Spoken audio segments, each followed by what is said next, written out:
Alléluia, gloire à Dieu. Bienvenue dans cette capsule vitaminée qui va durer peut-être 5-6 minutes. C'est un peu long, mais on va parler des lois spirituelles qui impactent notre vie d'une manière favorable ou défavorable. Il y en a plusieurs, mais aujourd'hui, j'aimerais parler d'une loi qui est toute simple. C'est tout acte que l'on pose porte des conséquences. C'est la loi des actes et des conséquences, en bien ou en mal. Par exemple, si je me garde d'entrer dans une dispute, parce qu'il faut être concret, eh bien, je me garde d'un feu qui brûle et l'ennemi ne peut pas m'atteindre. Mais si j'entre dans la dispute, alors à ce moment-là, si je mets de l'huile sur le feu, ce feu-là peut m'atteindre et me poser des problèmes. C'est pour ça que la Bible dit de fuir la compagnie des querelleurs. Vous voyez, suivant comment on réagit, on ouvre une porte à quelque chose qui va impacter notre vie. Je vais parler du mensonge. Le mensonge a les courts-pieds, comme dit très souvent ma femme. Qu'est-ce que ça veut dire? Lorsqu'on ment, souvent, et regardez notre propre vie, parce qu'on a tous menti une fois ou l'autre, hein, un mensonge amène un autre mensonge pour couvrir la chose. Mais celui qui ment régulièrement, comme une habitude, eh bien, ces mensonges finissent par l'enlacer complètement. Et l'ennemi, vous savez ce qu'il fait? C'est le père du mensonge, mais à un moment donné, il va dévoiler la personne qui ment et sa vraie nature va être exposée. Et à ce moment-là, plus personne ne pourra avoir confiance en lui. Aimeriez-vous avoir un menteur comme ami? Non, pas. Et lorsqu'on vous ment, qu'est-ce qui se passe? Moi, je dis toujours, cette personne m'a menti, il a menti 3 fois. La première, la dernière et plus jamais. Alors bien sûr qu'il faut pardonner, des fois il y a des accidents de parcours, mais il faut faire très attention avec les menteurs.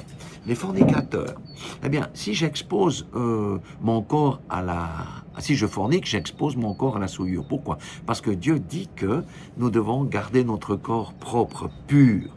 Et si j'expose mon corps à la souillure, qui aime la souillure? Ce sont les démons. J'invite les démons à entrer dans ma vie et je peux avoir des conséquences très mauvaises telles que des maladies vénériennes, le sida, la syphilis et toutes ces choses. Nous voyons que toutes ces maladies reviennent au goût du jour aujourd'hui. Pourquoi? Parce qu'il n'y a plus de frein dans la débauche et la fornication. Et les démons, eh bien, en forniquant, je leur ouvre une porte pour venir me détruire d'une manière ou d'une autre, sans compter les droits légaux, les liens d'âme que quelqu'un peut créer avec tous ses partenaires avec lesquels il ou elle a couché, parce que les deux deviennent une seule chair.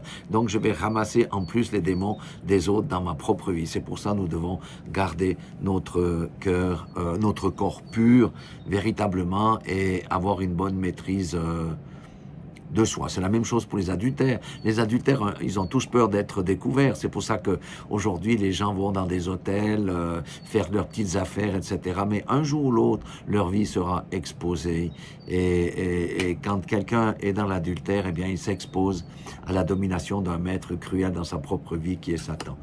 La pornographie aussi, c'est une chose qu'il faut qu'on aborde aujourd'hui parce que beaucoup d'hommes et maintenant de femmes sont prisonniers de la pornographie qui est un esprit très puissant. Pourquoi? La porno est un vice secret. Quel homme va dire à sa femme qui regarde en cachette des films pornographiques, ou quelle est la femme qui va dire à son mari qu'elle a ce vice dans sa vie? C'est un péché secret qui donne un puissant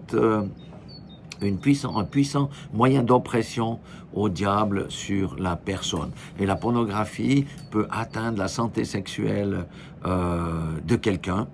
Et non seulement après avoir consommé ces choses horribles, eh bien, le diable vient encore torturer mentalement l'homme ou la femme qui se livre à ce genre de choses. Pour sortir de la pornographie, eh bien, il faut exposer ce vice à la lumière.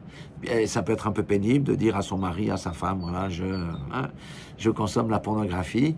Ou alors, pour sortir de là, il faut aussi solliciter l'aide d'un frère, d'une sœur ou d'un pasteur, parce que c'est un esprit très très puissant qui doit être chassé parce que le diable est rentré et il a il vous tient captif dans de grosses chaînes.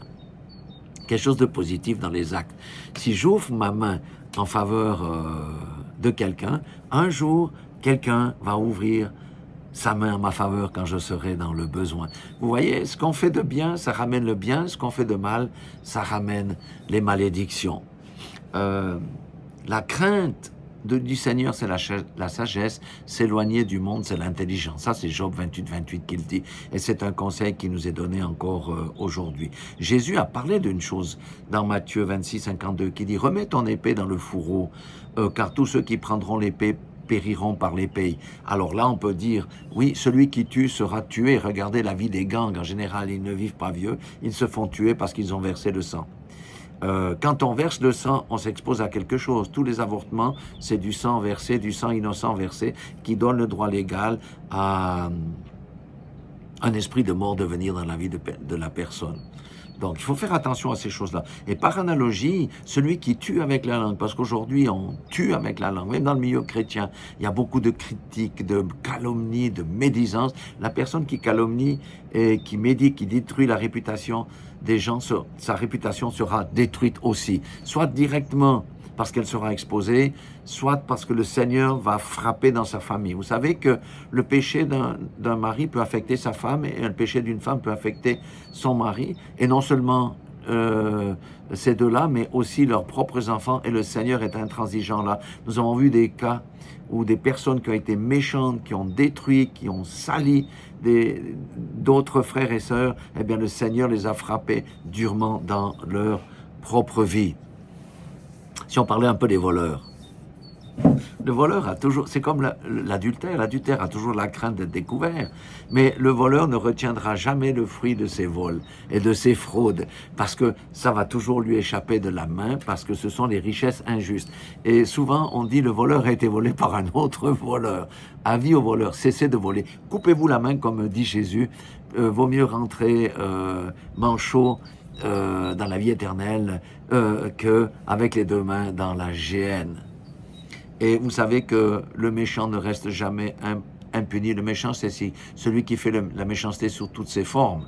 Proverbe 11, 21 dit que le méchant ne restera pas impuni, mais la postérité des justes sera sauvée. Ça veut dire quoi? Ça veut dire que la postérité des méchants paiera le prix de la méchanceté de ses parents, sauf s'ils viennent au Seigneur Jésus pour se défaire de cette malédiction. Alors rappelez-vous que tous nos actes portent un fruit, soit à la gloire de Dieu, soit à la gloire de Satan. Mais je vous rappelle de qui viendra la bénédiction et qui viendra la malédiction. Voilà, que chacun de nous s'éloigne du mal et fasse le bien autour de lui. Dieu vous aime en nous rappelant ces choses et je vous aime parce que ça me parle en premier à moi. Soyez tous bénis dans le nom puissant de Jésus-Christ de Nazareth.